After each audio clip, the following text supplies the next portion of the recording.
Hello friends, hope you all are fine. Today we are going to study our chapter number 9 of class 12 macroeconomics and the name of chapter is excess demand and deficient demand. अब तक हमने ये पढ़ लिया था कि aggregate demand क्या होता है, एग्रीगेट सप्लाई क्या होता है, फुल एम्प्लॉयमेंट पॉइंट क्या होते हैं, वो प्रीवियस वीडियोस में आप देख सकते हैं जाकर। आज हमें पढ़ना है एक्सेस डिमांड क्या होती है। देखिए वो सिचुएशन जब एग्रीगेट डिमांड एग्रीगेट सप्लाई से बहुत ज़्यादा हो, ठीक है, और जो फुल एम्प्लॉयमेंट पॉइंट है ना उससे ज़्यादा आगे जाके मिले। याद रखिएगा, refers to a situation when aggregate demand is more than aggregate supply corresponding to the full employment level of output in the economy. Inflationary gap क्या होता है? इन्फ्लेशन वो चीज़ होती है, जैसे पहले मैं आपको इसका कर्व दिखाता हूँ एक्सेस डिमांड का।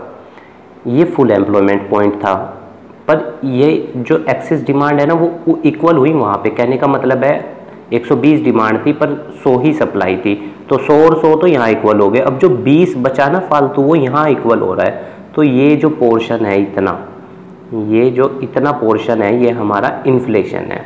तो याद रखना, जब भी इन्फ्लेशन होगा देश के अंदर चीज़ों के रेट बढ़ेंगे। एग्रीगेट डिमांड मतलब जब ज़्यादा होगी तो रेट बढ़ेंगे। सीधी सी बात है, 5 चीज़ें हैं, लेने वाले 20 लोग हैं, तो अब दुकान वाला किसको देगा? वो जो उसे अच्छे रेट देगा। तो यानी जब भी डिमांड ज़्यादा होगी चीज़ों के रेट बढ़ेंगे। इन्फ्लेशनरी गैप, इन्फ्लेशन का मतलब चीज़ों के रेट बढ़ना, ठीक है। एडी का कर्व ऊपर से क्यों शुरू होता है हम जानते हैं, क्योंकि एग्रीगेट डिमांड हमेशा जीरो कभी भी नहीं हो सकती, क्योंकि उसमें कंजप्शन होता है। Consumption zero, level of income पे भी जीरो नहीं हो सकता, इसीलिए ऊपर से होता है। एएस का कर्व C+S, मान लो कंजप्शन जीरो पे आपने 40 किया तो सेविंग -40 होगी, तो एएस कैसे निकलेगा? पॉजिटिव का 40 प्लस माइनस का 40 तो इक्वल टू 0, तो AS will be 0। During inflation prices of the commodity get rise. Inflation के दौरान चीज़ों के रेट क्या होते हैं? बढ़ जाते हैं। अब वो कौन से कारण हैं जिसकी वजह से देश के अंदर एक्सेस डिमांड होती है?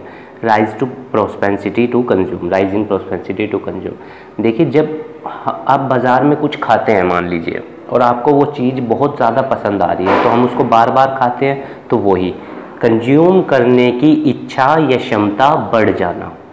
आ रहा है समझ में? यानी आपके पास पैसे ज़्यादा हों या आपको वो चीज़ ज़्यादा पसंद आ रही हो, तो इसको बोलते हैं rise in propensity to consume. सरकार ने उस पर टैक्स घटा दिए। अगर सरकार ने किसी चीज़ पे टैक्स घटा दिए तो वो चीज़ सस्ती हो जाएगी, तो उसको लोग ज़्यादा डिमांड करेंगे। गवर्नमेंट एक्सपेंडिचर अगर बढ़ा, सरकार आपको फ्री में एजुकेशन दे रही, फ्री में हेल्थ दे रही, रोड टैक्स नहीं लगा रही, कुछ नहीं कर रही, मतलब कि सब कुछ आपको फ्री में दे रही है, तो क्या होगा? आपका पैसा तो खर्च नहीं होगा। जब आपका पैसा खर्च नहीं होगा तो क्या होगा? आप उस पैसे से कुछ और डिमांड करेंगे, तो एक्सेस डिमांड होती है। अगर देश के अंदर इन्वेस्टमेंट बढ़ जाए, इन्वेस्टमेंट बढ़ गई तो लोगों की कमाई बढ़ेगी। क्यों? क्योंकि उतने ही ज़्यादा लोगों को रोज़गार मिलेगा, जिससे क्या होगा? फिर excess demand. Fall in import, अगर दूसरे देशों से माल मंगाना बंद कर दिया, इंपोर्ट घटा दिया, तो अपने देश का माल बिकेगा, तो एक्सेस डिमांड, डिमांड बढ़ेगी। अगर एक्सपोर्ट बढ़ गया, हमारा माल दूसरे देशों में बिक रहा है, तो हमारे प्रोडक्ट की डिमांड बढ़ रही है, तो एक्सेस डिमांड। डिफिशिएंट फाइनेंसिंग क्या होता है? जब देश के अंदर मनी सप्लाई बढ़ जाती है। मनी सप्लाई मैंने चैप्टर नंबर 5 में बताया था, मैं फिर से रिपीट कर दे रहा हूँ। Money supply refers to the total volume of money held by public at particular point of time in the economy, that is called money supply।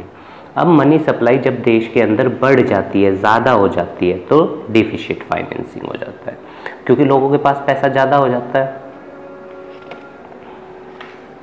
अब हम पढ़ने जा रहे हैं डिफिशिएंट डिमांड। अब तक हमने एक्सेस डिमांड पढ़ा, अब हम डिफिशिएंट डिमांड पढ़ेंगे कि कमी क्यों होती है। तो डिफिशिएंट, जब मान लो एग्रीगेट सप्लाई 100 यूनिट है और डिमांड है सिर्फ 20 यूनिट की, तो 80 यूनिट डिमांड कम है। इसको ऐसे समझ लो, जैसे नौकरियां तो 100 अवेलेबल है और लेने वाले सिर्फ 50 है, तो 50 जो नौकरियां लेने वाले नहीं हैं, मतलब फालतू हैं, वो क्या हो गई? डिफिशिएंट डिमांड, कम डिमांड है। Deficient demand refers to a situation when aggregate demand is less than aggregate supply corresponding to the full level of employment. ये देखो, फुल लेवल ऑफ एम्प्लॉयमेंट यहाँ पे सेट होता है ई पॉइंट पे, पर वो कहाँ पे सेट हो रहा है? उसके हिसाब से एफ पे, तो ये जो इतना पोर्शन है ना, ये इतना पोर्शन, ये हमारा डिफ्लेशन है। अब डिमांड कम है, सप्लाई ज़्यादा है, तो क्या होगा, चीज़ों के रेट घटेंगे। कहने का मतलब है बाज़ार में सामान लेने वाला नहीं है, तो दुकानदार क्या करेगा, अपना माल सस्ता बेचेगा। तो during deficient demand there is fall in price of the commodities. याद रखना आप ये बार, ये हमारा ओरिजिनल ईडी, ये हमारा ईडी और change in investment income. Deflationary gap क्या होता है, is the gap by which actual aggregate demand falls short of aggregate demand required to establish the full employment. जो कमी पड़ जाती है, उस जितनी भी वो कमी पड़ी उसको डिफ्लेशन बोलते हैं। और डिफ्लेशन के दौरान याद रखना चीज़ों के रेट घटेंगे। ये एक नंबर का आपका क्वेश्चन हो जाएगा। अब रीज़न क्या है, तो जो हमने एक्सेस डिमांड के रीज़न पढ़े हैं कि एक्सेस डिमांड क्यों होती है, उनका उल्टा कर दो तो डिफिशिएंट डिमांड हमें पता लग जाएगा। प्रोस्पेंसिटी टू कंज्यूम घट जाना, टैक्स बढ़ जाना, सरकार तुम्हारे लिए खर्चा कम कर रही है, देश में इन्वेस्टमेंट कम हो रही है, इंपोर्ट बढ़ गया, एक्सपोर्ट घट गया।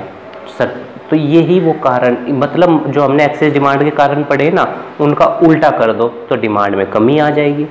अब करेक्ट कैसे करोगे एक्सेस डिमांड को, तो ये सब पॉइंट इंप्लीमेंट करके। अगर मान लो देश के अंदर डिमांड ज़्यादा हो रही, तो आप क्या करोगे, इन पॉइंट्स को इंप्लीमेंट करोगे। सरकार आपके लिए खर्चा क्या करेगी, अगर एक्सेस डिमांड है तो कम करेगी, टैक्स बढ़ा देगी।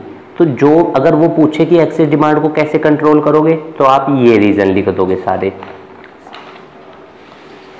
ठीक है, ये 6 रीज़न लिख दोगे। अगर वो पूछे डिफिशिएंट डिमांड को कैसे कंट्रोल करोगे, मतलब जो डिमांड की कमी हो रही है उसको कैसे कंट्रोल करोगे, तो उसको हम कंट्रोल करेंगे इन पॉइंट्स को लिखकर।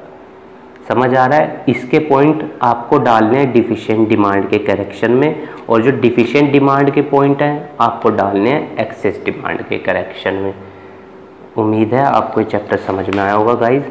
इस चैप्टर में हमारे पास इतना ही था। अब जो इस बुक के हमारे सिर्फ 3 चैप्टर रह गए हैं, 10, 11, 12। उसके बाद हमारी 12th मैक्रो इकोनॉमिक्स पूरी हो जाएगी। आप प्रीवियस वीडियोस में जाकर प्रीवियस चैप्टर्स की स्टडी कर सकते हैं, हमने बहुत अच्छे से एक्सप्लेन किया है और नोट्स भी दिए हैं।